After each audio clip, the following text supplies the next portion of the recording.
अभी आ रहा होगा। ठीक है, अभी आ रहा है आवाज?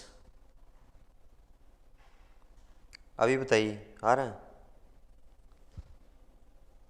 पहले नहीं आ रहा था, अभी आ रहा होगा। बताइए। ठीक है भाई।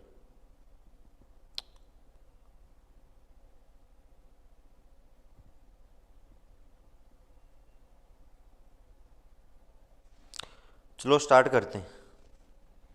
स्टार्ट करते हैं। लास्ट क्लास में हमने कहाँ तक किया था? हमने क्या टाइप ऑफ बोल्ट देखा था। There are two type of bolt. One is आपके पास क्या bearing type of bolt, second आपके पास क्या friction type of bolt. Bearing type of bolt का बिहेवियर आपके पास क्या सेम है, या लोड ट्रांसफर का जो मैकेनिज्म है वो सेम है। किसकी तरह है? जैसा आपके पास क्या रिविट का होता था। हमारे एग्जाम पॉइंट ऑफ व्यू जो हमारे लिए इंपॉर्टेंट हो वो bearing type of he bolt है। फ्रिक्शन टाइप ऑफ बोल्ट पे हमसे क्वेश्चन नहीं पूछा जाता, अभी तक कोई क्वेश्चन पूछा नहीं गया है। और क्वेश्चन आपके पास पूछा जाने का पॉसिबिलिटी भी बहुत कम है। और नंबर ऑफ जो क्वेश्चन बनता है फ्रिक्शन टाइप ऑफ बोल्ट पे भी आपके पास क्या बनता है, बहुत ही कम बनता है। उससे अलग हमने क्या टाइप ऑफ ज्वाइंट देखा। There are two type of joint. First is आपके पास क्या लेफ्ट ज्वाइंट था। लेफ्ट ज्वाइंट में आपके पास क्या एसेंट्रिसिटी आ रहा था, तो बोल्ट के अंदर क्या आ रहा था, एडिशनल बेंडिंग स्ट्रेस भी जा रहा था। उससे अलग बट ज्वाइंट था। बट ज्वाइंट आपके पास क्या सिंगल कवर बट ज्वाइंट था, डबल कवर आपके पास क्या बट ज्वाइंट था। उसी केस में हमने देखा कि मैकेनिज्म ऑफ लोड ट्रांसफर, कि लोड आपके पास कैसे ट्रांसफर होता है, एक मेंबर से अनदर मेंबर में कैसे बोल्ट और कवर प्लेट के द्वारा लोड ट्रांसफर किया जाता है। यहीं तक हमने किया। हमने देखा था कि आपके पास क्या लेफ्ट ज्वाइंट के अंदर हमारा बोल्ट सिंगल सीयर में था, सिंगल कवर बट ज्वाइंट में भी आपके पास क्या सिंगल सीयर में था, और डबल कवर बट ज्वाइंट में हमारे पास क्या है bolt was in double shear के अंदर आपके पास क्या बोल्ट था। ये चीज़ हमारा सब कुछ हो चुका है कि बियरिंग टाइप ऑफ बोल्ट के अंदर जैसे ही आप लोड लगाओगे, या आप बियरिंग टाइप ऑफ जो कनेक्शन है, बियरिंग टाइप ऑफ कनेक्शन को हम क्या बोलते हैं, स्लिप कनेक्शन भी बोलते हैं। मतलब जैसे ही आप लोड लगाओगे लिटिल बिट प्लेट क्या करेंगे, एक दूसरे पर स्लिप करेंगे। प्लेट स्लिप करके बोल्ट के कॉन्टैक्ट में आ जाएंगे। जैसे ही बोल्ट के कॉन्टैक्ट में आएगा तो बोल्ट में आपके पास क्या बियरिंग स्ट्रेस डेवलप होगा कॉन्टैक्ट सरफेस पे आपके पास। बियरिंग स्ट्रेस डेवलप होगा तो आपके पास क्या सीयरिंग स्ट्रेस भी उसके अंदर क्या होगा डेवलप होगा। तो बोल्ट जो बियरिंग टाइप ऑफ बोल्ट है उसका या तो बियरिंग फेलियर हो सकता है, या आपके पास क्या सीयरिंग फेलियर हो सकता है। ये फेलियर हमारे पास क्या पॉसिबल है। उससे अलग हम बियरिंग टाइप ऑफ बोल्ट को टेंशन फेलियर के लिए चेक करते हैं। बोल्ट में टेंशन कब आ रहा, जब आप बोल्ट नट से क्या कर रहे हो, उसको टाइट कर रहे हो। टाइट कर रहे हो तो बोल्ट के अंदर क्या आ रहा है, टेंशन आ रहा है। तो बोल्ट आपके पास में भी टेंशन में फेल हो सकता है। But bearing type of bolt आपके पास टेंशन में फेल नहीं होता, बिकॉज हम क्या है उसको बहुत ज़्यादा हाई, हम उसको क्या है हाईली, हम उसको क्या है मतलब बहुत ज़्यादा हम उसको टाइट नहीं करते हैं नट से आपके पास, इसलिए टेंशन में फेल होने की पॉसिबिलिटी आपके पास लेस होता है। अब यहाँ से फर्दर आगे हम क्या मूव कर रहे हैं, लोड मैकेनिज्म। मैंने आपको बताया कि लोड कैसे ट्रांसफर होता है। उससे अलग नेक्स्ट पॉइंट आपके पास क्या देखिए, dia of bolt hole. Dia of bolt hole, ये आपके पास क्या इंपॉर्टेंट पॉइंट। होल का डाया आपके पास क्या है, डाया ऑफ बोल्ट आपके पास क्या है बोल्ट होल डी नोड होता है। पहले तो आप ये बताइए सभी स्टूडेंट एक बार, नोट्स आपको सभी को मिला हुआ है? टेलीग्राम ग्रुप जो है गेट एकेडमी का, उसके ऊपर मैंने क्या नोट्स अपलोड किया था। बोल्टेड कनेक्शन का पूरा आपके पास क्या नोट्स मैं अपलोड कर चुका हूँ। शायद आपके पास क्या है 50+ पेजेस का नोट्स था। तो उसमें देखिए सब कुछ लिखा हुआ है। ठीक है, यदि आप थ्रोली उसको करना चाहते हो तो वहाँ पे जा सकते हो आप। ठीक है, तो इसलिए देखिए मैं आप सभी से मैं आप यही कहना चाहता हूँ कि जब भी आप क्लास अटेंड कर रहे हैं स्टील का, तो नोट्स आप ओपन करके बैठ जाइए, क्योंकि हमारे पास इतना टाइम नहीं है क्रैश कोर्स में कि हम यहाँ पे मैं आपको यहाँ नोट करवाऊंगा और आप भी यहाँ पे नोट कर पाओगे। आपके पास भी इतना टाइम नहीं है, या तो आप यहाँ पे समझ सकते हो, या आप क्या कर सकते हो नोट कर सकते हो। तो जो नोट्स हैं उन नोट्स को आप फॉलो कीजिए। ठीक है, पार्ट 2, हाँ पार्ट 2 तक मिला अभी, हाँ पार्ट 2 तक मिला है। जैसे ही हम इसके आगे बढ़ेंगे तो आगे का नोट्स भी मैं आपको प्रोवाइड कर दूंगा। ठीक है, अभी यहीं तक का नोट्स आपके पास क्या अवेलेबल है। उससे अलग आप देखिए dia of bolt hole. Hole का डाया आपके पास क्या होगा, स्लाइटली ज़्यादा होगा किससे, बोल्ट के आपके पास डाया से। तो यदि यहाँ पे आपके पास मैं क्या लिखूँ, नॉमिनल डाया ऑफ बोल्ट, या आपके पास क्या dia of bolt denote आपके पास क्या आएगा, nominal dia of bolt plus आपके पास क्या स्टैंडर्ड क्लियरेंस, प्लस आपके पास क्या स्टैंडर्ड क्लियरेंस। क्लियरेंस मतलब आप कितना क्लियरेंस रखोगे। तो आपके पास क्या देखिए दिस इज ये आपके पास क्या D nominal dia of bolt, और आपके पास क्या स्टैंडर्ड क्लियरेंस।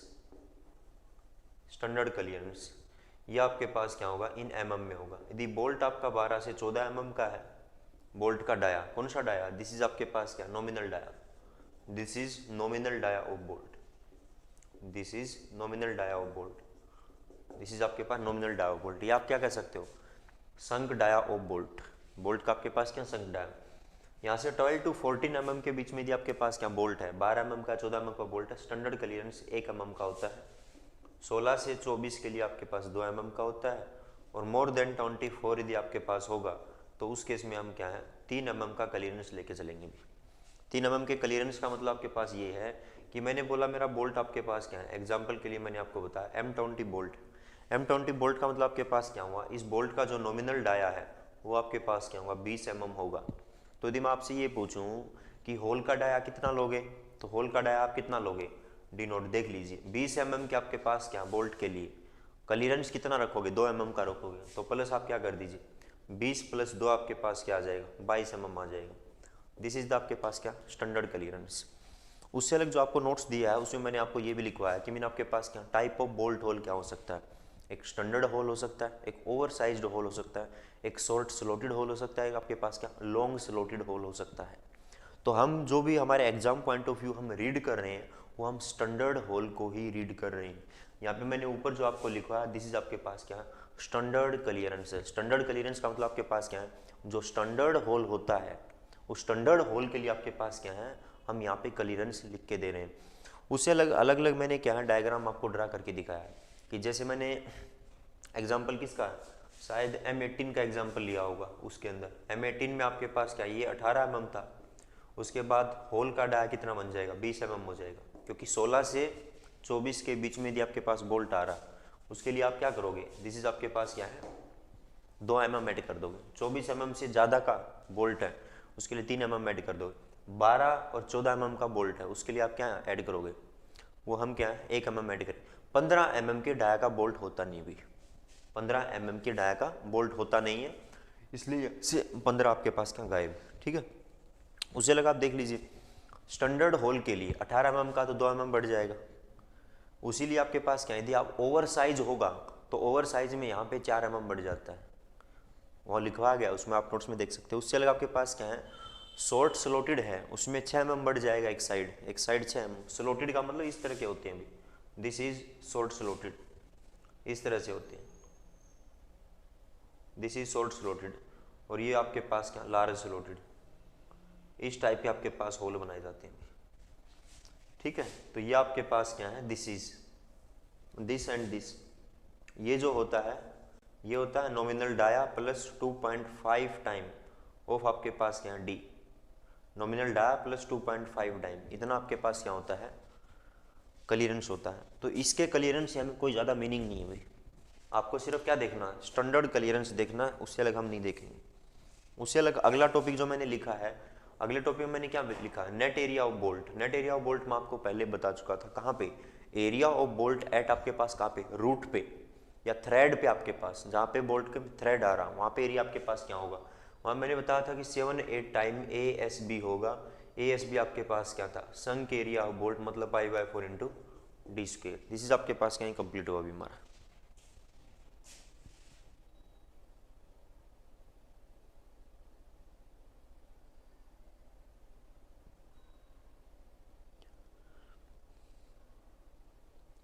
दीपाली क्लियर नहीं दिखाई दे रहा, दीपाली क्लियर नहीं दिखाई दे रहा, बताइए भाई दीपाली। एक स्टूडेंट है राहुल गुप्ता, नहीं अब अविनाश क्या कह रहे हैं सर क्लियरेंस प्रैक्टिकली ऑब्जर्व नहीं होता, हाँ प्रैक्टिकली क्लियरेंस ऑब्जर्व नहीं होता भी। कितने mm का बताया, यदि 20 mm का आपके पास क्या डाया ऑफ बोल्ट है तो क्लियरेंस कितना हुआ 2 mm। 2 mm का मतलब क्या हुआ, यदि ये 20 mm का होल है तो इसके आपके पास क्या है 2 mm का मतलब क्या हुआ, ये 18 mm का बोल्ट हो गया, 1 mm यहाँ पे 1 mm इस साइड और 1 mm इस साइड, 1 mm इस साइड, यदि इसके लॉन्ग देखोगे तो आप, ठीक है 1 mm ये है 1 mm ये 2 mm। 1 mm कितना होता है हेयर क्रैक के बराबर होता है। क्या हेयर क्रैक को आप देख पाते हो, नहीं देख पाते हो, ठीक है बहुत ही ध्यान से देखना पड़ेगा। और पेंट वगैरह यदि आपने कर दिया है तो वो हेयर क्रैक आपके पास क्या पेंट से फिल हो चुका है, इसलिए आप उसको ऑब्जर्व नहीं कर पाओगे कभी। बाकी स्टूडेंट बताइए क्या विजिबिलिटी में कोई कल प्रॉब्लम हो रहा है आपको, सही नहीं दिखाई दे रहा, बताइए।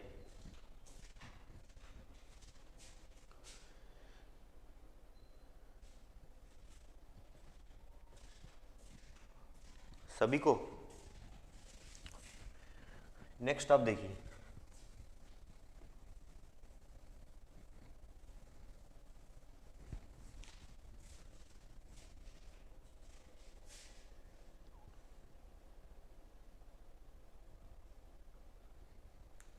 दीपाली यदि देखिए आपको प्रॉब्लम हो रहा है तो थोड़ा पिक्सल बढ़ा लीजिए अपना, ठीक है। 480 में देखिए या उससे ज़्यादा देखिए, 720 में देखिए, क्लियर दिखाई दे जाएगा, ठीक है।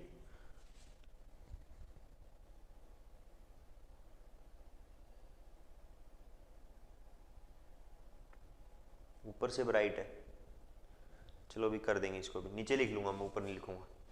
उससे अलग नेक्स्ट आपके पास क्या है, यदि आप नोट्स पे जाओगे तो नेक्स्ट आपके पास क्या, मैंने टाइप ऑफ फेलियर बताया अभी।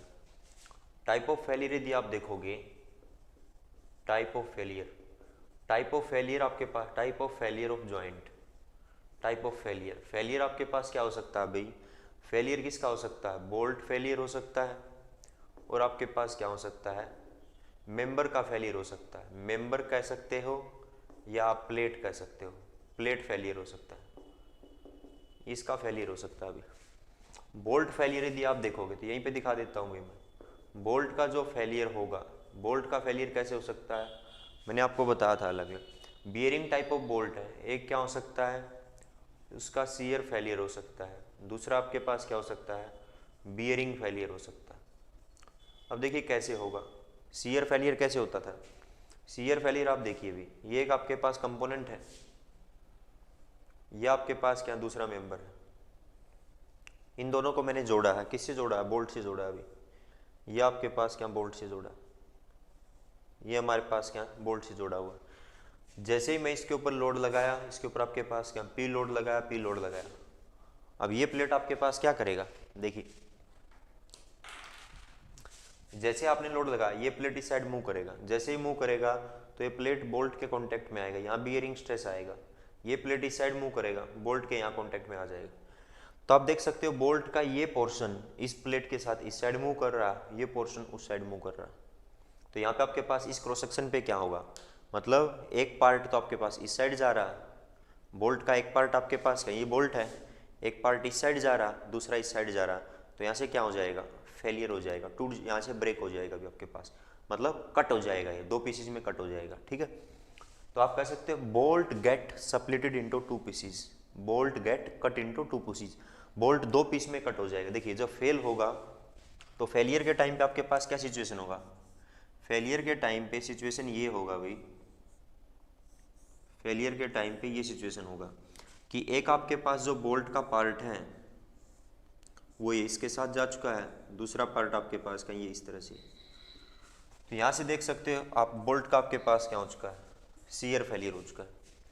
यहाँ से आपके पास बोल्ट का क्या हुआ, सीयर फेलियर हुआ। अब ये बताइए जहाँ पे आपके पास क्या है, यदि यहीं पे आप ये लिखना चाहो, यदि मैं आपसे ये पूछ दूँ कि सीयर स्ट्रेंथ बताइए बोल्ट का, इस बोल्ट का सीयर स्ट्रेंथ कितना, मतलब ये कितना लोड ले सकता है, तो कितना लोड ले सकता है, तो देखिए दिस इज स्ट्रेस क्या होता है, स्ट्रेस आप लोड अपॉन एरिया लिखते हो, तो लोड कितना ले सकता है, स्ट्रेस मल्टीप्लाइड बाय एरिया।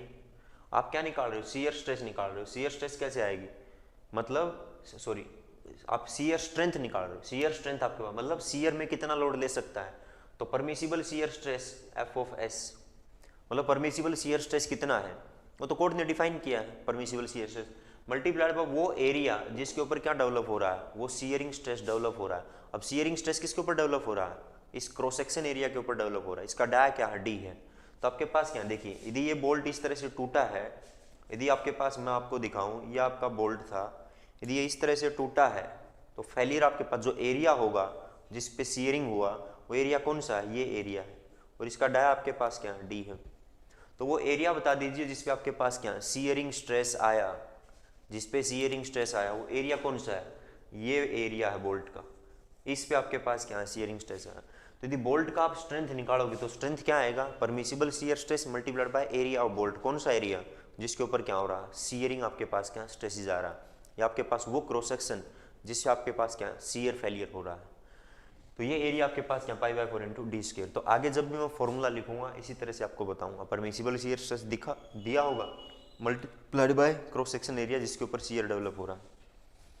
उससे अलग आप देखिए इसी केस में यदि आप सेकंड देखोगे तो बियरिंग फेलियर, बियरिंग फेलियर आपके पास क्या होगा अभी?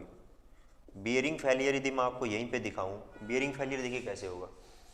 अब आप क्या है, इसी में यदि आपको मैं बियरिंग फेलियर दिखाऊं, इसी डायग्राम का यूज करके मैं आपको बियरिंग फेलियर दिखा रहा हूँ। बियरिंग फेलियर में देखिए ये प्लेट इस साइड जा रहा है, इस साइड जा रहा है, तो यहाँ पे बोल्ट में क्या हो रहा है, बियरिंग स्ट्रेस डेवलप हो रहा है। यहाँ पे बोल्ट में आपके पास क्या, बियरिंग स्ट्रेस, मतलब आप ये कह सकते हो ये आपका बोल्ट है, ये आपका बोल्ट है, बोल्ट है तो इस रीजन में ये बियरिंग स्ट्रेस है, ये इस साइड बियरिंग स्ट्रेस है, और इस रीजन में आपके पास क्या, यहाँ से ये बियरिंग स्ट्रेस है, ये बियरिंग स्ट्रेस। देखिए क्या ये बोल्ट जैसे आपके पास क्या यहाँ पे बियरिंग स्ट्रेस डेवलप हो रहा है, तो एक तरह से क्या हो रहा है इसके साथ, एक तरह से क्या हो रहा है, ऐसा हो रहा है कि बोल्ट आपके पास यहीं पे है, अपनी लोकेशन पे है, और यहाँ से प्लेट क्या कर रहा है, उसको प्लेट आपके पास क्या कर रहा है, उसके ऊपर फोर्स लगा रहा, फोर्स लगा रहा। तो यदि ये अपनी पोजीशन में है और इस साइड से यदि आप फोर्स लगाओगे, देखिए क्या हो रहा है, ऐसा हो रहा है। यदि मैं इसका आपको क्रॉस सेक्शन दिखाऊं, इसका क्रॉस सेक्शन ये है, ये तो यहीं पे है, ठीक है, और इसके ऊपर क्या लग रहा है, एक साइड से फोर्स लग रहा है, एक साइड से फोर्स लग रहा है, दूसरी साइड से क्या, ये इस साइड नहीं जा सकता, इस साइड से ये फिक्स कर दिया आपने, क्योंकि क्या है, इस साइड आपके पास ये नहीं जा सकता, आगे की साइड, ये किस साइड जा रहा, उस साइड जा रहा आपके पास, उस साइड से आपके पास क्या लगा रही, प्लेट आपके पास क्या फोर्स लगा रही। तो इस तरह से यदि कोई भी सर्कुलर सेक्शन है, कोई भी सर्कुलर सेक्शन, उस सर्कुलर सेक्शन को आप इस तरह से प्रेस करोगे, इस तरह से आप उसको प्रेस करोगे सर्कुलर सेक्शन को, तो इसका देखिए क्या शेप हो जाएगा, इसका ये शेप हो जाएगा, ऐसा शेप हो जाएगा। मतलब बियरिंग फेलियर में क्या होता है कि जो बोल्ट का क्रॉस सेक्शन सर्कुलर होता है, उसको यदि इस तरह से आप क्या है फोर्स लगाओगे, तो वो इलेप्टिकल शेप में आपके पास क्या हो जाएगा, चेंज हो जाएगा। मतलब आप कह सकते हो bolt get out of shape, bolt का आपके पास शेप चेंज हो जाता है, मतलब बोल्ट सर्कुलर से इलिप्टिकल शेप में हो जाता है, पिचक जाता है आपके पास बोल्ट, वो आपके पास क्या कहलाता है, बियरिंग फेलियर कहलाता है।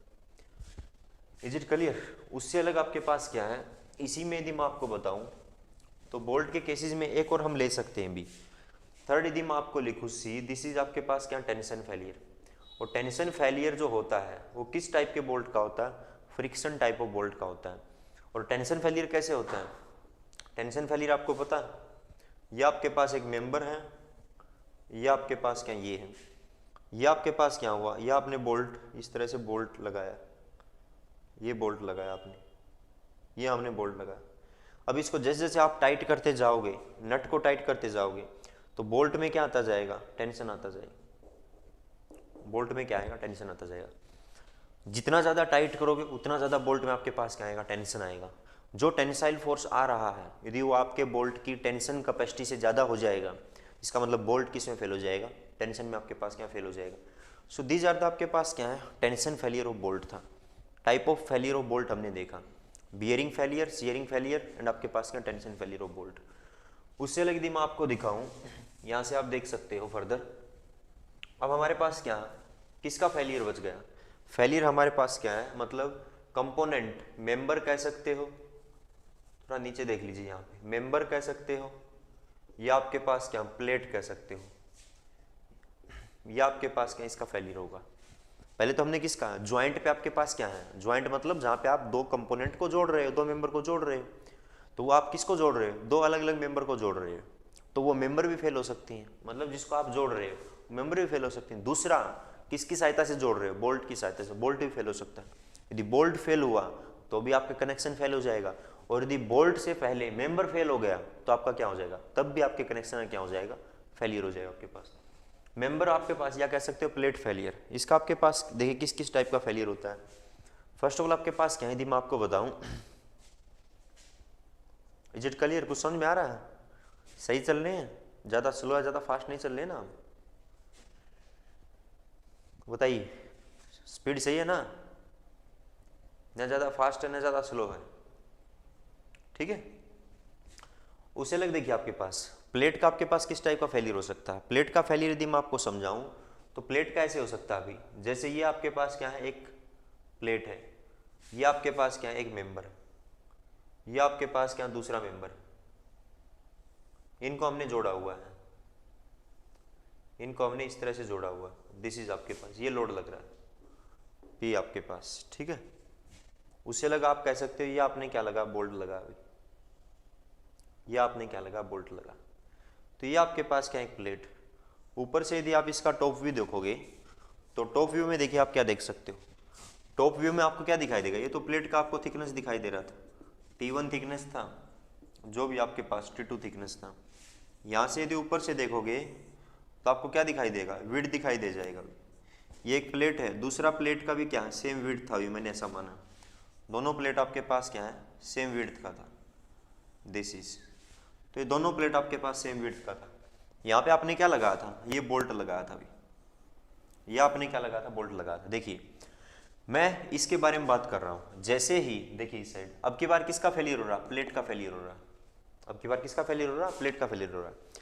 और प्लेट का आपके पास 1 बाय 1 में बताऊं तो पहला जो मैंने फेलियर लिया, पहला यदि आपके पास जो मेंबर या प्लेट का फेलियर लिया, पहला मैंने बोल दिया bearing failure, bearing failure.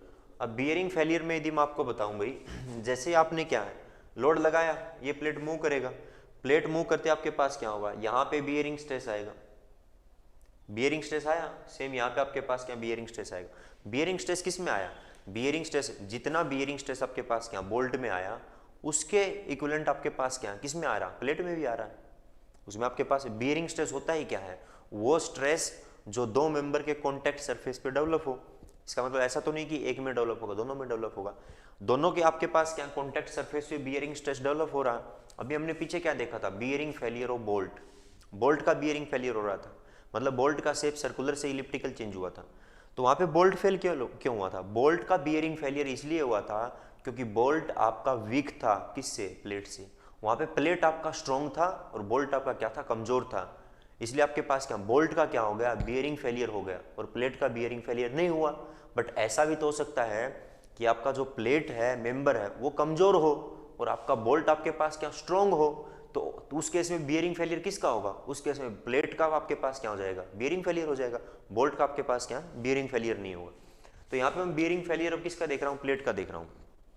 Plate का बियरिंग फेलियर क्यों होगा, क्योंकि प्लेट आपके पास क्या वीक है, कमजोर है, किससे, आपके बोल्ट से, आपके बोल्ट से। अब देखिए ये बताइए, ये आपके पास क्या है, जैसे ये हमारा क्या है, रेड में मान लीजिए, ये आपके पास क्या, आपका बोल्ट है, अभी ये आपके पास क्या बोल्ट है, यहाँ पे कॉन्टैक्ट में आया, यहाँ पे आपके पास क्या कॉन्टैक्ट में, ये कॉन्टैक्ट में आया, ये आपके पास क्या, मैंने माना ये होल था भाई, ये होल था, इस होल में आपने क्या डाला, बोल्ट डाला, ये आपके पास बोल्ट डाला।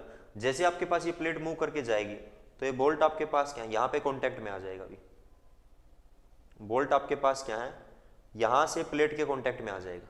जैसे यहाँ से प्लेट के कॉन्टैक्ट में आ जाएगा, यहाँ पे प्लेट में क्या डेवलप होगा, बियरिंग स्ट्रेस डेवलप होगा। यदि प्लेट आपका कमजोर है, कमजोर हो तो आपके पास क्या होता जाएगा, ये बोल्ट आपके पास क्या है, इस प्लेट को इस तरह से आपके पास, देखिए ये बोल्ट इस प्लेट को इस तरह से आपके पास क्या चीरता हुआ जाएगा, इस तरह से चीरना शुरू कर देगा अभी। मतलब यहां से आपके पास क्या है, बियरिंग स्ट्रेस डेवलप हो रहा, बियरिंग स्ट्रेस डेवलप हो रहा, तो बोल्ट आपके पास क्या शुरू कर देगा, यहां से प्लेट के अंदर, बोल्ट प्लेट के अंदर पेनिट्रेट करना शुरू कर देगा, क्योंकि प्लेट आपके पास क्या कमजोर है, कमजोर हो तो आपके पास क्या है, बोल्ट स्ट्रॉन्ग है। तो यदि आपके पास जैसे जैसे आप लोड लगाओगे तो ये बोल्ट किस साइड जाने की कोशिश कर रहा, बोल्ट तो इस साइड जाने की कोशिश कर रहा, बोल्ट इस साइड जाएगा, बोल्ट का मूवमेंट हो रहा है। बोल्ट का मूवमेंट कब हो सकता है, तब जब ये इस आपके पास क्या प्लेट को यहां से क्या कर दे, पेनिट्रेट कर दे, चीरता हुआ चला जाए। अब जैसे ही बोल्ट आपके पास क्या इसके अंदर पेनिट्रेट करेगा, तो पेनिट्रेट करने से पहले जब आपके पास यहां से उसने पेनिट्रेट करना शुरू किया और जब वो यहां पहुंच जाएगा, यहां पहुंच जाएगा, इसको हम क्या बोलते हैं, एंड डिस्टेंस बोलते हैं। जैसे ही वोल्ट इसको पेनिट्रेट करता हुआ यहां पे पहुंच जाएगा, इसका मतलब आपके पास क्या हो जाएगा, ये मतलब बोल्ट यहां से या इस तरह से पेनिट्रेट करता हुआ यहां पहुंच जाएगा। जैसे ही बोल्ट यहां पहुंचा, जैसे ही बोल्ट यहां पहुंचा, इसका मतलब आपके पास क्या है, ये प्लेट और ये प्लेट दोनों क्या हो चुकी हैं, सेपरेट हो चुकी हैं, अलग अलग हो चुकी हैं। क्यों, क्योंकि आपका जो प्लेट था उस इंटायर एंड डिस्टेंस में आपका बोल्ट क्या कर चुका है, उसको पेनिट्रेट कर चुका आपके पास। मतलब बोल्ट प्लेट को क्या करता गया, पुश करता गया, पुश करता गया, पुश करता गया। उसको कितना डिस्टेंस मूव करना पड़ा, उसको एंड डिस्टेंस के बराबर चलना पड़ा। उसको किसके बराबर चलना पड़ा, एंड डिस्टेंस के बराबर उसको मूव करना पड़ा।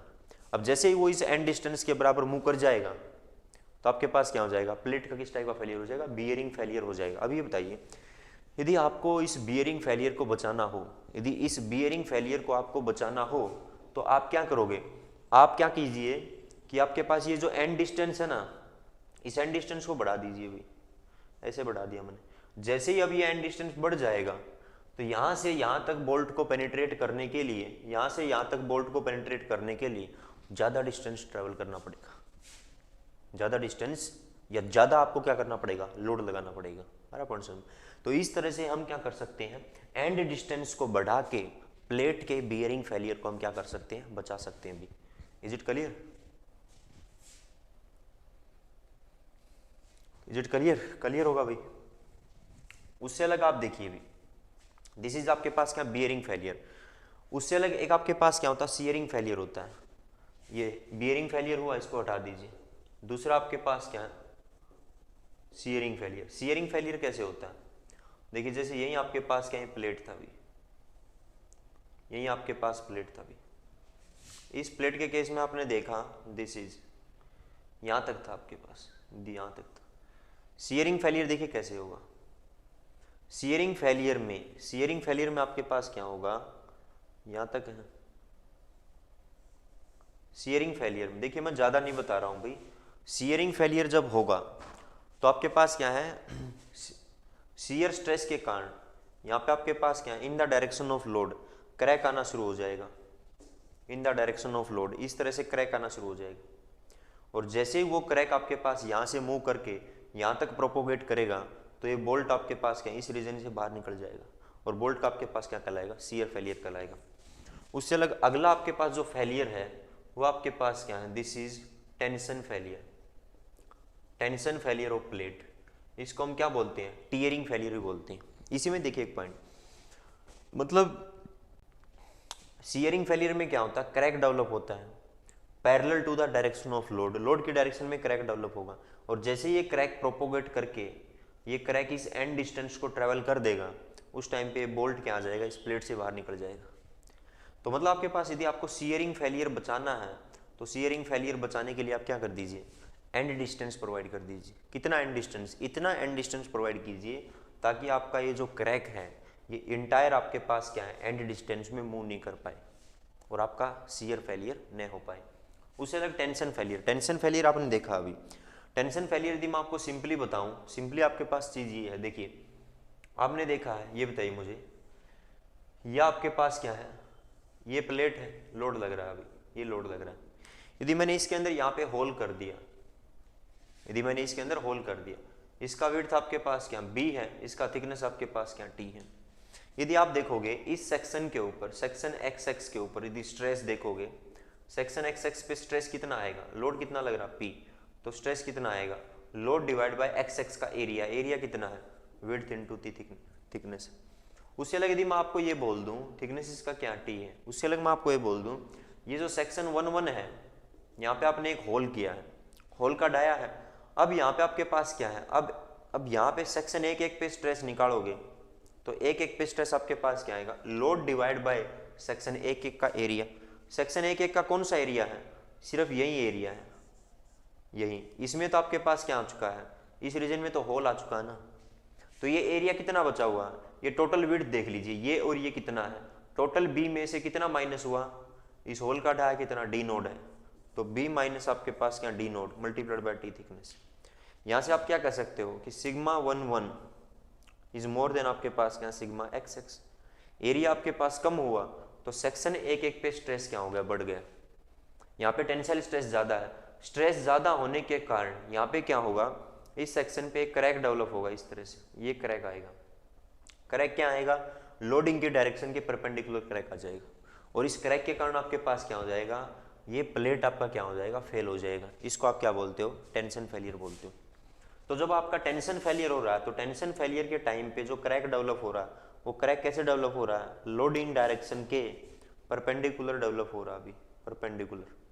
तो इस क्रैक को आप प्रॉपर एंड डिस्टेंस प्रोवाइड करके भी नहीं बचा सकते, मतलब टेंशन फेलियर को आप प्रॉपर एंड डिस्टेंस करके भी नहीं बचा पाओगे। इसलिए देखिए हम क्या करते हैं, जब भी हम प्लेट का स्ट्रेंथ निकालते हैं तो प्लेट का सीयरिंग स्ट्रेंथ और बियरिंग स्ट्रेंथ हम नहीं निकालते। क्यों निकालते, हम इसलिए नहीं निकालते कि हम ये मान के चलते कि हमारा प्लेट सीयर में और बियरिंग फेलियर नहीं होगा। क्यों नहीं होगा, क्योंकि हम इतना एंड डिस्टेंस प्रोवाइड कर देंगे, मिनिमम कम से कम हम इतना एंड डिस्टेंस दे देंगे ताकि हमारा शियरिंग और बियरिंग फेलियर न हो। लेकिन टेंशन फेलियर को तो आप एंड स्ट्रेंथ प्रोवाइड करके नहीं बचा सकते हैं। यदि आपका प्लेट सिर्फ यहाँ तक होगा, सिर्फ यहाँ तक होगा, सिर्फ यहाँ तक होगा, तो भी क्या आप बचा सकते हो?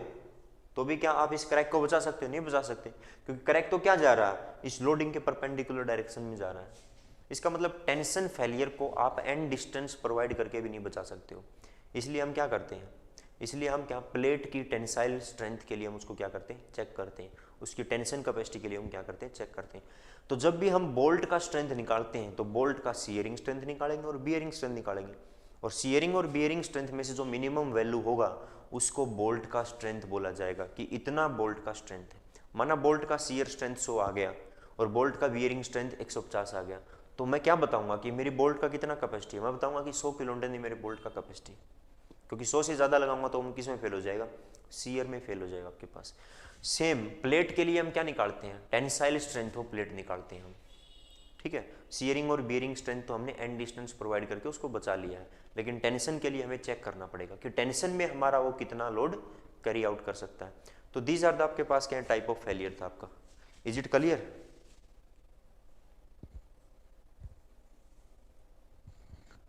Is it clear? हाँ, हमेशा लेस बताना, अभी कम ही बताना हमें।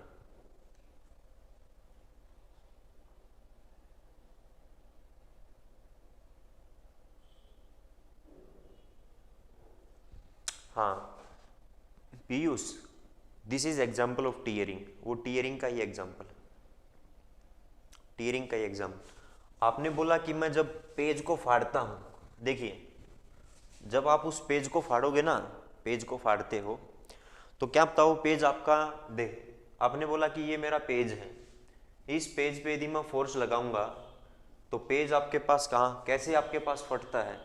पेज आप बोलते हो ऐसे फटता है।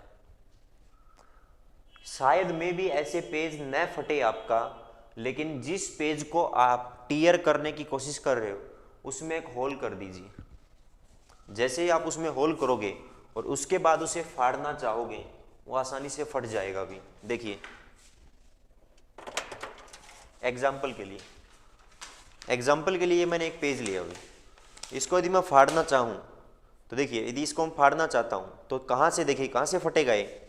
देखिए मैं इस पर लोड लगा रहा हूँ, कहाँ से फटा, मेरे जहाँ से मैंने इसको होल्ड किया था उस पोजीशन से फटा। यहीं से क्यों फटा? क्योंकि जो पूरा लोड था मेरा, वो पूरा लोड मैं एक ही पॉइंट पे लगा रहा था, तो यहाँ पे क्या आ रहा था, स्ट्रेस का कंसंट्रेशन आ रहा था, इसलिए यहीं से फट गया। देख लीजिए आप, 2 बार यहीं से फट गया मेरा, क्योंकि यहाँ पे क्या आ रहा था, पूरा लोड, पॉइंट लोड मैं यहीं पे लगा रहा था। यदि यही मेरा पॉइंट लोड मैं इस पूरे सेक्शन पे लगाता, पूरे पे, तो यहाँ से फिर नहीं पड़ता भी। अब इसी में आप क्या कर दीजिए, इसी में देखिए, अब आपको पता लग जाएगा। इसी में मैंने क्या कर दिया, एक होल कर दिया। अभी ये मैंने होल कर दिया, ये होल कर दिया। अब ये बताइए इस सेक्शन पे एरिया क्या हो चुका, कम हो चुका है। अब देखिए, अब फाड़िए इसको। अब देखिए मैं लोड लगा रहा हूँ, देखिए कहाँ से फटा, देखिए देख लीजिए कहाँ से फटा, दिस और आपके पास क्या, दिस। अरे पर्सन, इज इट क्लियर?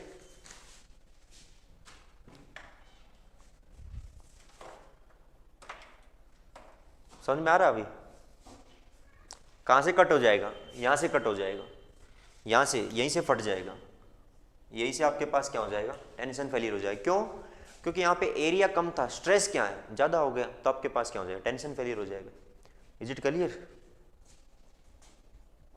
हाँ, same as plate in tension, ठीक है भाई।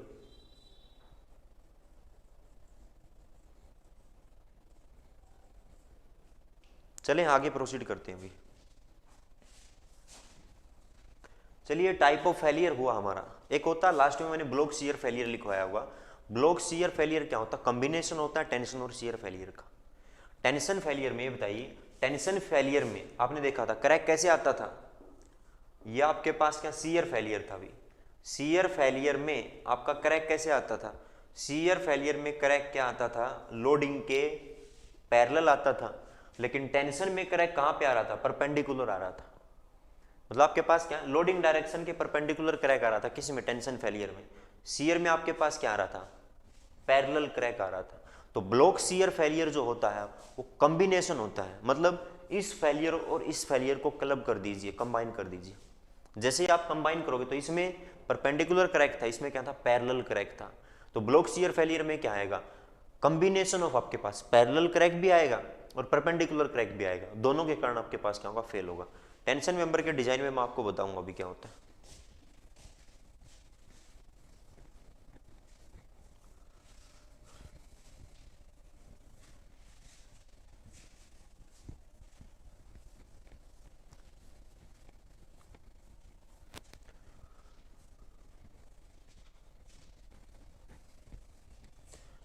नेक्स्ट आप देखिए, नेक्स्ट आप देखिए, अगला आपके पास पॉइंट ये है, टर्मिनोलॉजी यूज्ड। टर्मिनोलॉजी, ठीक है, इससे पहले था ये, वैसे शायद इससे पहले होगा भी, ठीक है, ये जो मैंने करवा दिया इससे पहले आएगा। Terminology used in bolted connection. Bolted connection में क्या क्या टर्मिनोलॉजी हम यूज करेंगे। टर्मिनोलॉजी का आपके पास देखिए अभी क्या मतलब होता है। देखिए जैसे जैसे आपने ये एक आपके पास मेंबर है, इसको आपने जोड़ दिया भाई, आप कौन सा मैं ज्वाइंट दिखा रहा हूँ, मैं आपको बट ज्वाइंट दिखा रहा हूँ, ये मैं आपको बट ज्वाइंट दिखा रहा हूँ, ये मैं क्या दिखा रहा हूँ, बट ज्वाइंट दिखा रहा हूँ। तो ये आपके पास क्या लग रहा है, लोड लग रहा है, दिस इज आपके पास क्या, लोड एक्टिंग। अब यहाँ से आपने क्या किया, ये बोल्ट लगाया अभी, दिस इज द आपके पास ये बोल्ट हुआ, उससे लगा आपका ये बोल्ट हुआ। ये आपके पास किस टाइप का लैप ज्वाइंट है, किस टाइप का लैप ज्वाइंट है, triple bolted lap joint. Triple bolted आपके पास क्या है, लैप ज्वाइंट। ये थिकनेस है अभी T1, ये थिकनेस आपके पास क्या, T2। अब इसका टॉप व्यू देखोगे तो टॉप व्यू में आपको क्या दिखाई देगा, टॉप व्यू में ये दिखाई देगा, ये एक प्लेट हुआ, दिस इज आपके पास ये प्लेट हुआ, ये आपका प्लेट हुआ। उससे लगा आपके पास क्या, ये एक प्लेट ये हुआ, ये नीचे है, नीचे तो डॉटेड में दिखाना पड़ेगा, ठीक है। दिस इज, ये ऊपर है तो ये पूरा दिख जाएगा ऊपर वाला, ये डॉटेड में नहीं आएगा अभी, दिस आप। तो यहां से आप देखिए, इस आपके पास क्या, ये इस लाइन में कितने बोल्ट हो सकते हैं, कितने भी हो सकता है अभी, एक हो सकता है, दो हो सकते हैं, तीन हो सकता है। ये आपके पास सेम इस लाइन में मैंने तीन रखा, सेम इस लाइन में मैंने क्या रखा है, तीन रखा। दिस इज द आपके पास क्या केस हो। और देखिए पिच क्या होता है, व्हाट इज पिच, आपके पास अलग अलग टर्मिनोलॉजी है, मैं बता दूं आपको। पिच होता है एक तो, दूसरा आपके पास क्या है, गेज होता है, गेज डिस्टेंस। थर्ड आपके पास क्या है, एंड डिस्टेंस। एक आपके पास क्या है, एज डिस्टेंस, एज डिस्टेंस, ये होती है। पिच आपके पास क्या होता है, पिच आपके पास देखिए, ये लोडिंग की डायरेक्शन है, ये लोडिंग की डायरेक्शन। पिच आपके पास क्या होता है, centre to centre distance, centre to centre distance between two consecutive bolt in the direction of applied load is called as pitch. मतलब एक बोल्ट के सेंटर से दूसरे बोल्ट के सेंटर का डिस्टेंस किस डायरेक्शन में, लोड की डायरेक्शन में क्या कहलाता है, पिच कहलाता है। या पिच का डेफिनेशन क्या देखिए, centre to centre distance between two consecutive bolt. Consecutive का मतलब आपके पास क्या है, इस बोल्ट के बाद जो अगला बोल्ट आएगा उसके बीच का डिस्टेंस क्या कहलाएगा, पिच कहलाएगा। आप ऐसा नहीं बोल सकते, देखिए बोल्ट तो ये भी है और बोल्ट ये भी है, मतलब एक बोल्ट ये भी है और एक बोल्ट ये भी है, इनके सेंटर टू सेंटर डिस्टेंस क्या है, क्या आप इसको पिच बोल सकते हो, दिस इज रॉन्ग, ये गलत है, इसको हम पिच नहीं बोल पाएंगे। पिच आपके पास क्या है, सेंटर टू सेंटर डिस्टेंस किसके बीच में, कंसेक्यूटिव बोल्ट। कंसेक्यूटिव मतलब इसके बाद जो अगला बोल्ट आएगा, ये बोल्ट, इसको ही आप क्या बोल सकते हो, इसको आप पिच बोल सकते हो। फिर इससे और इसके बीच के डिस्टेंस को भी आप क्या बोल सकते हो, पिच बोल सकते हो। दिस इज द आपके पास क्या, पिच।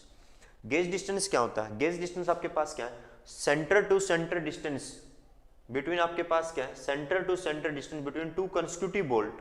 कंसेक्यूटिव मतलब एक के बाद अगला, in the direction of load आपके पास, मतलब लोड की डायरेक्शन के परपेंडिकुलर आपके पास क्या है, टू कंसेक्यूटिव बोल्ट के बीच का डिस्टेंस आप क्या कहलाता है, गेज कहलाता है। सेम ये भी आप क्या बोलोगे, दिस इज ऑल्सो आपके पास क्या कहलाएगा, गेज कहलाएगा। उसे लगे होता है एंड डिस्टेंस, एक होता है एज।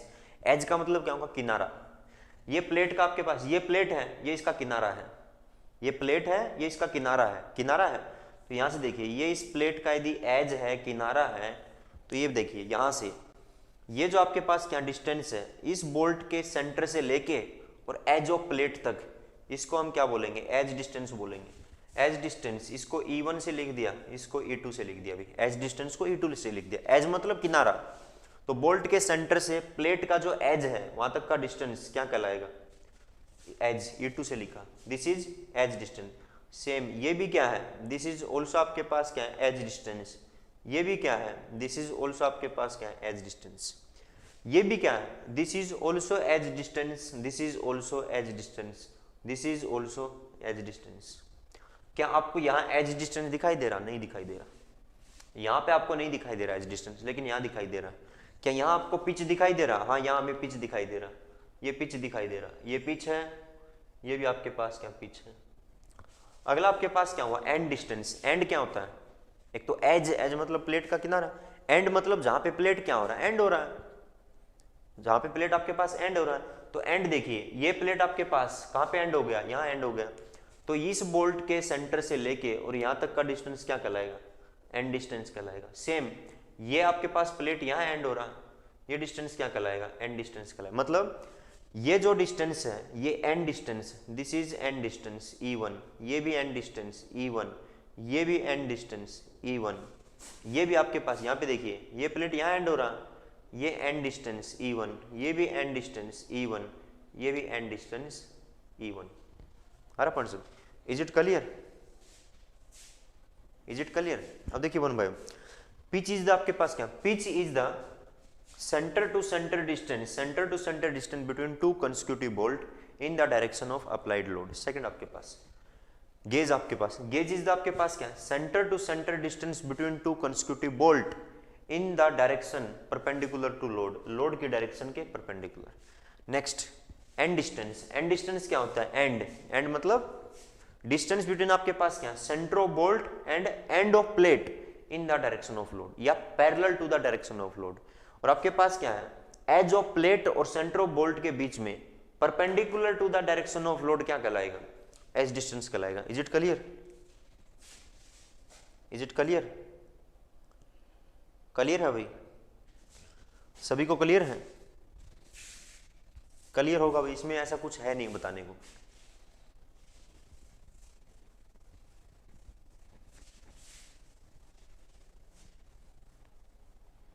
क्लियर है।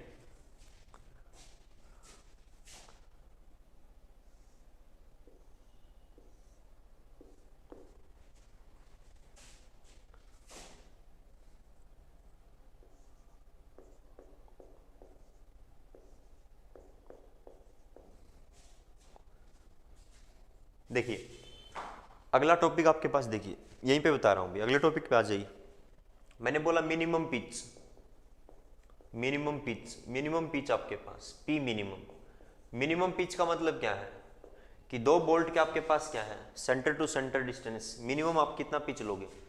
तो P मिनिमम जो होता है वो होता है 2.5 time D। D is the आपके पास क्या, this is nominal dia, this is nominal dia of bolt, nominal. D नोड में क्या लिखता हूं, D नोड होता है होल का डाया, और D से मैं क्या लिखता हूं, नॉमिनल डाया ऑफ बोल्ट लिख रहा हूं। तो टू, ये कोड नहीं दिया गया अभी, कोड ये कहता है कि जो बोल्ट का नॉमिनल डाया है उसके 2.5 टाइम यदि आप दो बोल्ट के centre to centre distance provide करोगे तो उस केस में आपके पास क्या है, बोल्ट का आपके पास क्या नहीं होगा, बियरिंग फेलियर नहीं होगा। अभी देखिए बियरिंग फेलियर कैसे होता था, देखिए बियरिंग फेलियर कैसे होता था, देख लीजिए ये एक प्लेट था, ये एक प्लेट है, ये दूसरा प्लेट था, ये दूसरा प्लेट था, ये था, ये आपने बोल्ट लगाए थे। बियरिंग फेलियर कैसे हुआ था, बियरिंग फेलियर कैसे हुआ था, बियरिंग फेलियर में क्या हुआ था कि आपके पास क्या है, यहां से बोल्ट आपके पास क्या हुआ, बोल्ट ने पुश किया, यहाँ तक आ गया। जैसे यहाँ तक आया था तो आपके पास ये बोल्ट निकल के बाहर चला गया था, फेल हो गया था। अब देखिए ये बोल्ट कैसे जा सकता है, बियरिंग फेलियर होगा तो ये बोल्ट भी तो इस साइड जाएगा, इस साइड जाएगा। सेम आपके पास ये बोल्ट भी तो आपके पास कहाँ जाएगा, इस साइड जाएगा। मतलब यदि आपके पास क्या है, इन दो बोल्ट के बीच का डिस्टेंस कम रखोगे, यदि इन दो बोल्ट के, यदि देखिए ये एक बोल्ट है, ये मैंने क्या लगा दिया, दूसरा बोल्ट लगा दिया, तो अब इस बोल्ट से इस बोल्ट, तो देखिए बियरिंग फेलियर होगा प्लेट का बियरिंग फेलियर हो रहा है, इसका मतलब क्या, प्लेट आपका वीक है तो आपके पास क्या है, यहाँ पे स्ट्रेस डेवलप होगा, बियरिंग स्ट्रेस। ये बोल्ट क्या करेगा, पेनिट्रेट करना शुरू कर देगा। जैसे ही ये दूसरे बोल्ट के पास आ गया, इसका मतलब ये बोल्ट तो क्या हो जाएगा, फेल हो जाएगा। तो बियरिंग फेलियर को बचाने के लिए आप क्या कीजिए, दो बोल्ट के बीच में आप क्या कीजिए, एक मिनिमम स्पेसिंग रखिए, मिनिमम पिच रखिए। अरे पर्सन, तो मिनिमम पिच क्यों प्रोवाइड की जाती है, मिनिमम पिच इसलिए प्रोवाइड की जाती है ताकि आपके बोल्ट का क्या न हो, बियरिंग फेलियर न हो। सॉरी, आपका बियरिंग फेलियर किसका ना हो, सॉरी मैं फिर से रिपीट कर रहा हूँ। मिनिमम पिच इसलिए प्रोवाइड किया जाता है ताकि आपकी प्लेट का बियरिंग फेलियर न हो, प्लेट का बियरिंग फेलियर। दूसरा केस मिनिमम पिच आपके पास क्या रीजन क्या होता है कि देखिए आप क्या प्रोवाइड करते हो, वाशर प्रोवाइड करते हो। मतलब ये बोल्ट है, इस बोल्ट के नीचे मैंने एक वाशर दिया भाई, इस बोल्ट के नीचे भी क्या दिया, वाशर दिया, यहाँ पे भी क्या दिया, वाशर दिया। यदि बोल्ट को आपने बहुत ही क्लोज लगाया दो बोल्ट को, तो जो बोल्ट का वाशर जो होता है, वॉशर आप देखते हो, वॉशर का साइज बड़ा होता है, दो वॉशर एक दूसरे पे क्या कर जाएंगे, ओवरलैप कर जाएंगे। यदि ओवरलैप कर जाएंगी तो बोल्ट का स्ट्रेंथ आपके पास क्या हो जाता है, कम हो जाता है।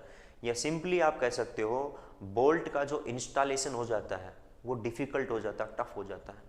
यदि एक वाशर से दूसरा वाशर आपके पास ओवरलैप कर रहा है, इसका मतलब बोल्ट को प्लेस करना क्या हो जाएगा, टफ हो जाएगा, डिफिकल्ट हो जाएगा।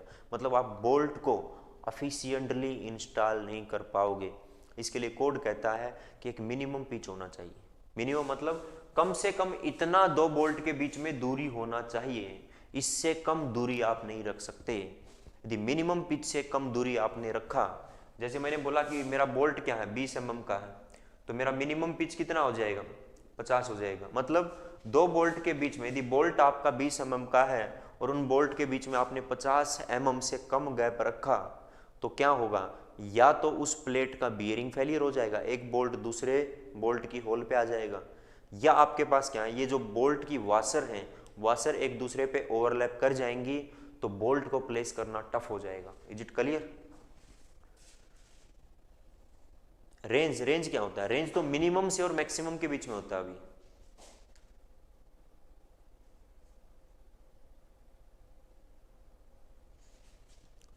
ठीक है, रेंज तो मैक्सिमम ये 2.5 होता है। उसके बाद आप देखिए मैक्सिमम पिच, ये रेंज कह सकते हो। मैक्सिमम पिच आपके पास देखिए क्या होता है, ठीक है, मैक्सिमम पिच आपके पास क्या होता है, 4 आपके पास क्या, बोल्ट इन कंप्रेशन। यदि आपके बोल्ट कंप्रेशन मतलब इस सिस्टम के ऊपर यदि कंप्रेसिव लोड लग रहा है, इस सिस्टम पे यदि कंप्रेसिव लोड लग रहा है, तो दो बोल्ट के बीच में मैक्सिमम पिच आपके पास क्या होगी, दिस इज आपके पास क्या है, 4 बोल्ट इन कंप्रेशन 12T और 200 mm, विच एवरेज आपके पास क्या, मिनिमम जो कम होगा। मैक्सिमम पिच आपके पास, यदि आप क्या है कंप्रेसिव लोड लगा रहे हैं अपने कंपोनेंट पे, मेंबर पे, तो मैक्सिमम पिच बोल्ट का क्या होगा, 12T और 200 mm में से जो कम होगा। T आपके पास थिकनेस ऑफ थिनर में।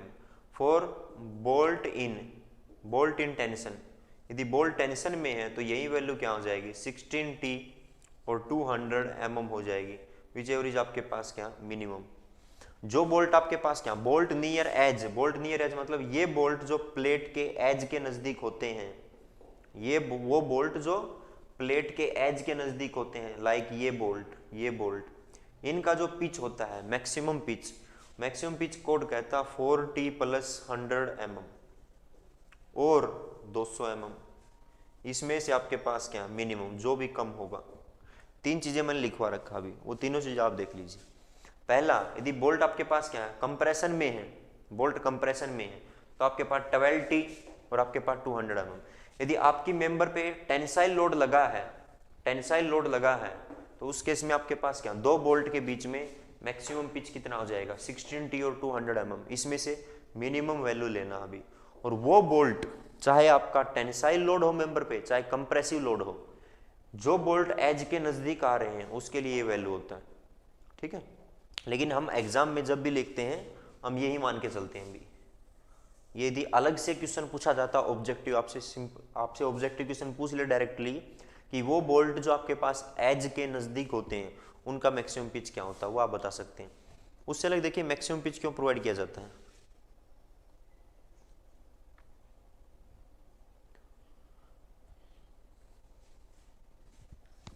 पिच और गेज को हम नॉर्मली सेम ही रख लेते हैं भाई, पिच और गेज को हम नॉर्मली सेम ही रख लेते हैं, ठीक है। उससे अलग देखिए ये हमारा मैक्सिमम पिच मैंने बताया अभी आपको, मैक्सिमम पिच के बारे में बताया। अब देखिए मैं थोड़ा आपको रीजन दूं कि मैक्सिमम पिच क्यों प्रोवाइड की जाती है। मैक्सिमम पिच आपके पास इसलिए प्रोवाइड की जाती है ताकि आपके पास क्या है, बोल्ट के बीच में आपका जो प्लेट है उस प्लेट के कंपोनेंट का बकलिंग न हो, या आपके पास क्या है, दो प्लेट सेपरेट न हो। पॉइंट आपको समझ में नहीं आया होगा, मैं आपको समझा देता हूँ। देखिए आपके पास, देखिए मैक्सिमम पिच क्यों देते हैं। मैक्सिमम पिच मतलब आपके पास क्या है, देखिए ये एक आपके पास क्या मेंबर है अभी, ये मेंबर, ये एक मेंबर, ये आपके पास क्या दूसरा मेंबर, ये मेंबर। एक बोल्ट मैंने यहां से जोड़ा है और एक बोल्ट यहां जोड़ा, इसके ऊपर मैंने क्या लगा दिया, कंप्रेसिव लोड लगा दिया, कंप्रेसिव लोड लगा दिया। अब देखिए इस बोल्ट और इस बोल्ट के बीच में स्पेसिंग ज्यादा है, कितनी ज्यादा हो गई, यदि मैक्सिमम मतलब इस और इस बोल्ट के बीच का गैप किससे ज्यादा हो गया, 12T या 200 mm, 12T या 200 mm से क्या हो गया, ज्यादा हो गया, तो उस केस में जैसे ही ये कंप्रेसिव लोड लगेगा तो इस कंप्रेसिव लोड के कारण क्या करेंगे, ये प्लेट और ये प्लेट एक दूसरे से सेपरेट हो जाएंगे। सेपरेट मतलब इस तरह से अलग अलग हो जाएंगे, इस तरह से। मतलब सिंपल आपके पास कहने का मीनिंग ये है, सिंपल मीनिंग कहने का मतलब आपके पास ये है, इस तरह से आपने दो मेंबर जोड़ा है, उसके ऊपर आपने क्या लगाया, बोल्ट लगाया, एक बोल्ट यहाँ पे एक बोल्ट यहाँ पे। अब जैसे इसके ऊपर कंप्रेसिव फोर्स आएगा, कंप्रेस, देखिए ये दो प्लेट मान लीजिए, इसको आपने ऐसे जोड़ा, एक जगह यहाँ बोल्ट लगा, एक जगह यहाँ बोल्ट लगा, कंप्रेसिव लोड आते आपके इस तरह से सेपरेट हो जाए, मतलब आप ये हैंड कह सकते हो, एक यहाँ बोल्ट लगा है एक यहाँ बोल्ट लगा। जैसे ही कंप्रेसिव लोड आएगा, यदि दोनों बीच में स्पेस ज़्यादा है तो ये आपके पास क्या, इस तरह से सेपरेट हो जाएंगे, इस तरह से सेपरेट हो जाएंगे, अलग हो जाएंगे आपके पास प्लेट, ठीक है। इसको सेपरेशन बोला जाता है, ठीक है। मतलब दो बोल्ट के बीच में जो आपका प्लेट है वो सेपरेट न हो जाए, या उसका आपके पास क्या बकलिंग न हो जाए, बकलिंग आपके पास। देखिए कंप्रेसिव लोड जब भी लगता है, एक पॉइंट मैं आपको बता दूं कि यदि आपके पास क्या स्टील का मेंबर है, देखिए एक पॉइंट मैं आपको बता दूं, स्टील का यदि आपके पास मेंबर है, स्टील का मेंबर पे यदि आप कंप्रेसिव लोड लगाओगे, कंप्रेसिव लोड लगाओगे तो उसका बकल करने का पॉसिबिलिटी होता है। कंप्रेशन मेंबर का हमेशा बकलिंग फेलियर होने की पॉसिबिलिटी ज़्यादा होता है। किस केस में, स्टील के टॉपिक में। स्टील के टॉपिक में क्यों, क्योंकि स्टील के जितने भी सेक्शन होते हैं, चाहे आप प्लेट देख लीजिए, एंगल सेक्शन देख लीजिए, आई सेक्शन, चैनल सेक्शन, कैसा भी सेक्शन देख लीजिए, उसका थिकनेस बहुत कम होता है, मतलब बहुत थिन होते हैं आपके पास। यदि थिन होते हैं तो थिन होने के कारण उनका स्लेंडरनेस रेशियो बहुत ज़्यादा होता है, इसलिए जैसे ही आप स्टील के मेंबर पे कंप्रेसिव लोड लगाते हो उसका बकल होने का पॉसिबिलिटी ज़्यादा है, बकलिंग हो जाता है वो।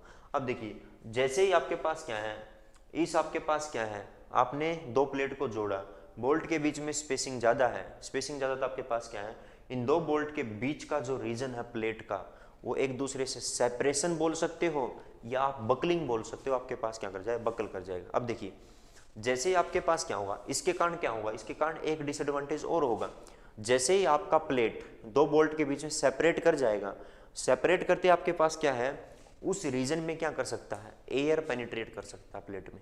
दूसरे रीजन में एयर पेनिट्रेट कर गया और एयर के अंदर क्या प्रेजेंट है, मॉइस्चर भी प्रेजेंट, तो उस रीजन में प्लेट का क्या हो जाएगा, कोरोजन होने की पॉसिबिलिटी बढ़ जाएगी आपके पास। तो प्लेट कोरोड हो जाएगा और लाइफ के साथ उसका आपके पास क्या है, स्ट्रेंथ क्या होता जाएगा, कम होता जाएगा।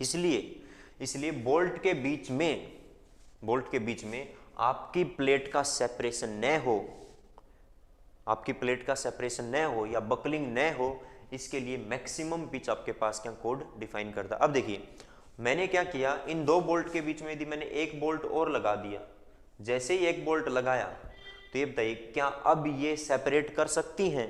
नहीं कर सकता। क्यों नहीं कर सकता? क्योंकि अब एक बोल्ट और आ गया, अब सेपरेट नहीं होने देगा।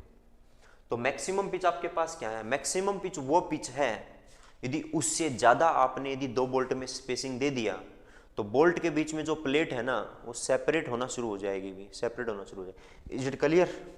Is it clear?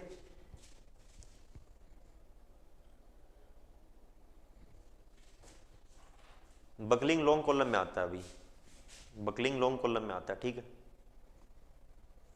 क्लियर है मैं जो मैं बता रहा हूँ? वैसे देखिए हमारे पास इतना टाइम नहीं है कि मैं आपको ये बताऊं कि बकलिंग फेलियर मैक्सिमम पिच क्यों देते हैं एंड सो ऑन क्यों देते हैं। भाई टैकिंग बोल्ट क्या होता है वो भी बताएंगे, आगे आएगा। टैकिंग बोल्ट क्या होता है वो भी मैं बताऊंगा। उससे अलग मैं एक लास्ट पॉइंट बता के एंड कर रहा हूँ। एक होता है आपके पास, देखिए एक आपके पास क्या होता है, दूसरा पॉइंट मैं एक और बता देता हूँ। इसी में मैंने एक पॉइंट और लिखा, नीचे क्या लिखा है वो बता रहा हूँ मैं। जैसे एक होता है स्टगर्ड बोल्टिंग, स्टगर्ड बोल्टिंग, स्टगर्ड। देखिए स्टगर्ड बोल्टिंग क्या होता है, जैसे ये आपके पास एक होता है चेन बोल्टिंग, चेन बोल्टिंग, ये चेन बोल्टिंग कहलाती है। अभी ये क्या है? Chain bolting, this is chain bolting. Properly आपके पास क्या है? चेन में आपने बोल्ट प्रोवाइड की, दिस इज चेन बोल्टिंग। एक होता है स्टगर्ड बोल्टिंग, स्टगर्ड बोल्टिंग का मतलब आपके पास क्या होता है, ये होता है अभी, मतलब एक बोल्ट यहाँ दिया, एक बोल्ट आपके पास क्या आपने कहाँ दे दिया, यहाँ दे दिया, फिर अगला बोल्ट आपने यहाँ दे दिया, ऐसे दे दिया, तो दिस इज स्टगर्ड बोल्टिंग। इसको आप क्या बोलते हैं? स्टगर्ड बोल्टिंग। इसको आप स्टगर्ड बोल्टिंग बोलते हो। स्टगर्ड बोल्टिंग में आपके पास देखिए क्या होता है, अब देखिए पिच आपके पास क्या होता है, टू कंसेक्यूटिव बोल्ट के बीच का डिस्टेंस क्या बोलते थे? पिच बोलते थे। मतलब ये एक बोल्ट है, उससे जो अगला बोल्ट आया लोड की डायरेक्शन में, लोड की डायरेक्शन में, इसको हम क्या बोलते थे? दिस इज कॉल्ड एज, इसको हम क्या बोलेंगे? This is staggered pitch. ये स्टगर्ड पिच कहलाएगी। और यदि मैं आपको बताऊं भाई तो ये जो होता है ये क्या कहलाती है? ये पिच कहलाती है, ये पिच कहलाती है, दिस इज पिच आपके पास।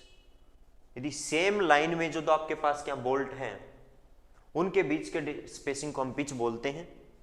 और इस तरह से यदि आपके पास कोई बीच में बोल्ट आ जाए और इसके बीच के डिस्टेंस को आप स्टगर्ड पिच बोलते हैं। देखिए स्टगर्ड बोल्टिंग क्या होता है? स्टगर्ड बोल्टिंग आपके पास ये होता है, इफ आपके पास क्या है, इफ टू कंसेक्यूटिव बोल्ट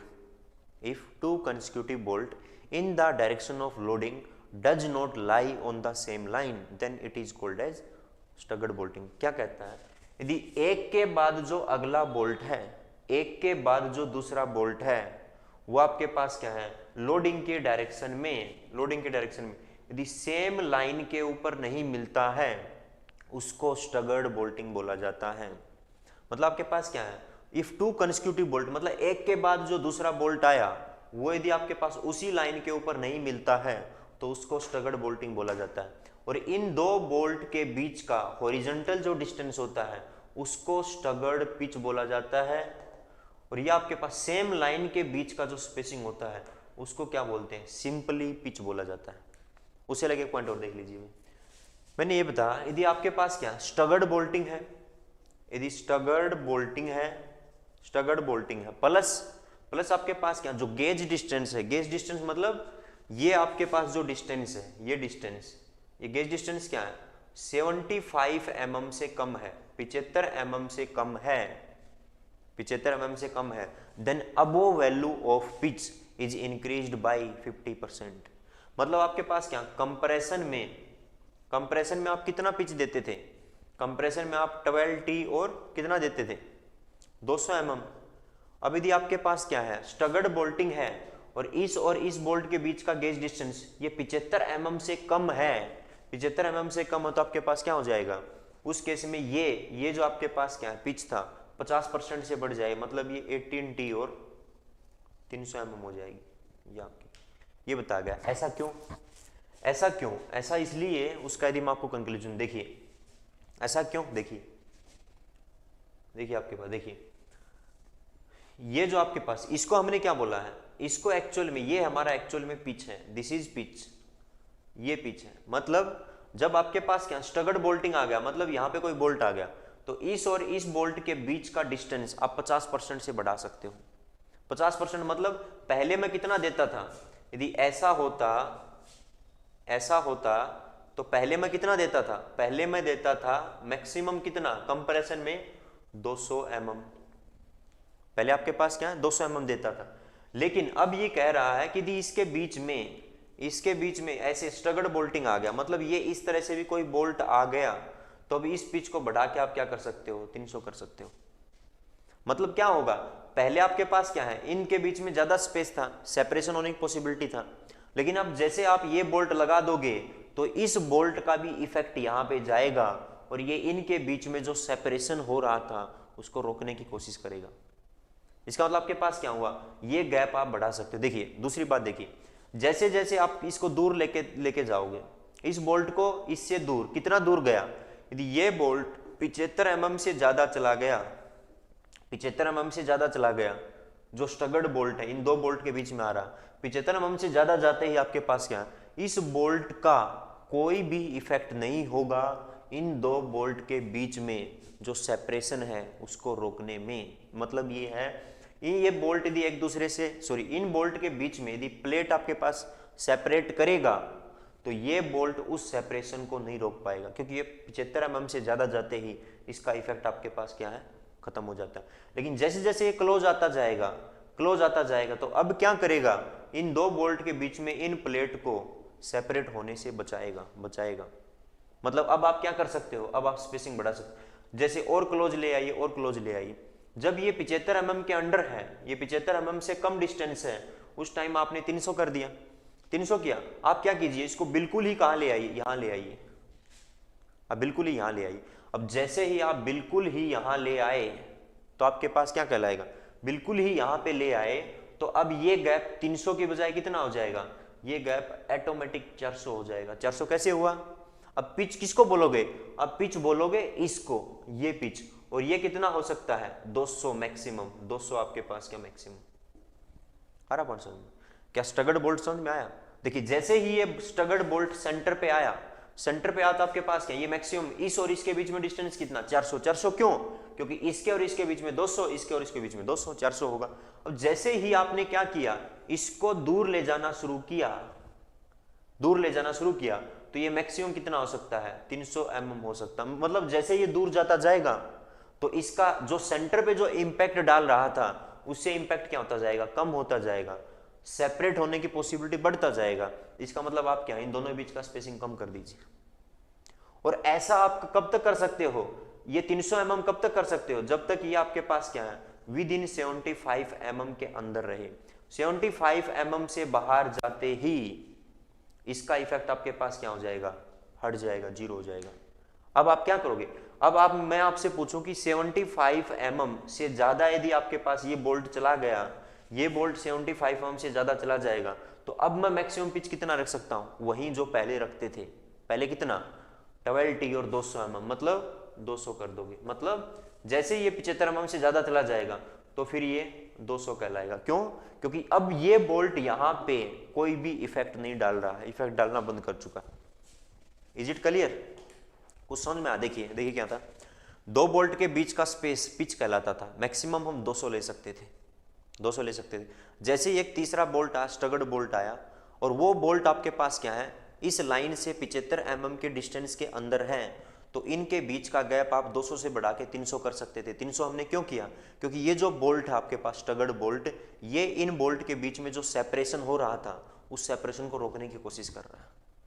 जैसे ये 75 mm से नीचे आ जाएगा तो अब इसका कोई इफेक्ट नहीं है, मतलब अब इनके बीच में आपको 200 mm ही रखना पड़ेगा दो बोल्ट के बीच में।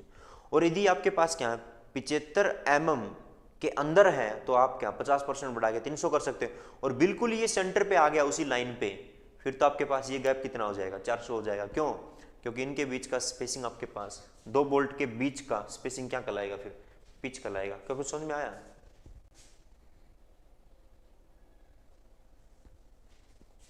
कुछ समझ में आया अभी, क्या कुछ समझ पा रहे हो जो हम बताया, क्या चीजें समझ में आया कि स्टगर्ड बोल्ट के लिए आप क्या करोगे, स्टगर्ड बोल्ट का आपको समझ में आया।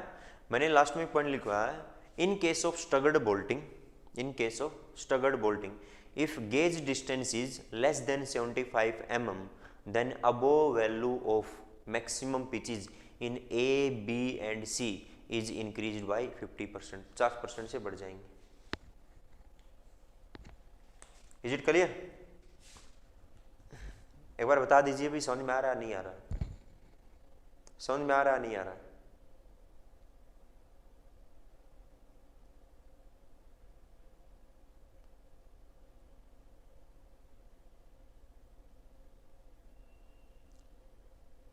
चलो भी, अभी आपका शायद मैथ का कॉम्बैट होगा, वो शुरू हो चुका होगा, ठीक है। 9 बज गए, 9 से ज़्यादा टाइम होगा, तो यहीं पे एंड कर रहा हूँ अभी मैं। स्टील का आज इतना ही क्लास हो पाएगा, कल फिर से स्टील का क्लास लेंगे, ज़्यादा लेने की कोशिश करेंगे। 10 बजे से स्ट्रक्चर है हमारा अभी, ठीक है। तो 10 बजे से स्ट्रक्चर है, स्ट्रक्चर का भी आपके पास मोमेंट डिस्ट्रीब्यूशन मेथड चल रहा है, इंपॉर्टेंट टॉपिक चल रहा है, तो उसको भी जरूर ज्वाइन कीजिएगा, ठीक है। सो यहीं पे एंड करते हैं। Thank you everyone.